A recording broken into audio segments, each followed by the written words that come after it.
हाँ, ये बात तो ठीक कही उन्होंने कि अखिलेश कौन है। अखिलेश तो है ना।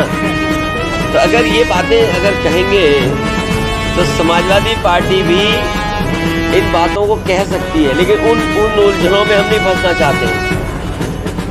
कमलनाथ जी से हमारे संबंध बहुत अच्छे हैं और नाम देखो इनका कितना अच्छा है। जिनके नाम पे ही कमल हो, जिनके नाम में ही कमल हो, तो अखिलेश ही कहेंगे और क्या, अखिलेश तो नहीं कहेंगे ना। एक सवाल और है कि स्मृति ईरानी ने आज एक पत्र लिखा है जो अमेठी के तमाम रेलवे स्टेशन और हवाई अड्डा है उसके धार्मिक नाम करते हैं। अरे बीजेपी से और क्या उम्मीद करोगे आप?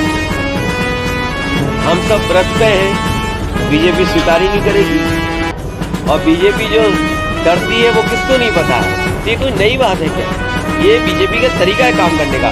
लेकिन अगर उनसे ये पूछो कि आज महंगाई बढ़ गई है, बेरोजगारी बढ़ गई है, बिजली का बिल आम आदमी नहीं दे पा रहा है, हरदोई में किसी किसान का अभी तक धान खरीदने का इंतजाम नहीं होगा, जो MSP है जो मिलना चाहिए वो तक सरकार नहीं दे पा रही है। और कहाँ सरकार सपना दिखा रही थी कि आय दोगुनी होगी किसान की। मैं अभी शाहजहाँपुर से चल के आया हूँ, लखनऊ से शाहजहाँपुर गया, डिवाइडर पे कोई नई व्यवस्था दिखाई दे रही है मुझे ट्रैफिक की। शायद यहाँ भी सड़क में वो ट्रैफिक की व्यवस्था देख रहे होंगे।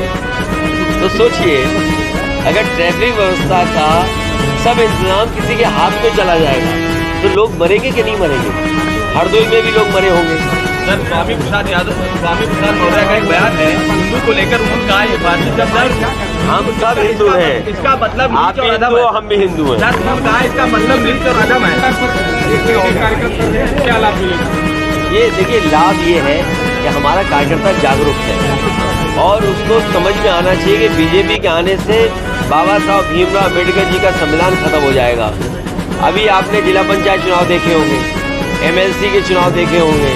अब ये बात मुझसे मत पूछना कि सदस्यों को कैसे उन्होंने वोट ले लिया, BDC लोग कैसे वोट दे देते हैं और किसी का पर्चा कैंसिल हुआ, किसी का पर्चा छीन लिया गया। और आपको याद होगा लखीमपुर बगल का जिला है जहाँ पर एक माता और बहनें जब नॉमिनेशन के लिए गई उनका पर्चा किस तरह खींच लिया गया, साड़ी और कपड़े फाड़ दिए। तो ये बीजेपी अगर आ गई तो बाबा साहब भीमराव अम्बेडकर जी का संविधान चला जाएगा। यही हम कार्यकर्ताओं को समझा रहे हैं। सर, इंडिया गठबंधन का जो प्रधानमंत्री का चेहरा है उसको लेकर के आपकी पार्टी से आपको जो है, अगर इंडिया गठबंधन में आप प्रधानमंत्री तक पहुंच गए, अभी हमारे पत्रकार साथी कुछ और पूछ रहे थे, मैं आपको बधाई देता हूं कि इंडिया गठबंधन का ही प्रधानमंत्री बनेगा। सर, जातिगत जनगणना को लेकर कांग्रेस भी मुखर है, आप भी मुखर। क्या बात है, इतने सीनियर जर्नलिस्ट हो, तो राजनीतिक मुझे उम्र से आप लग रहा है कि आप सीनियर जर्नलिस्ट होंगे।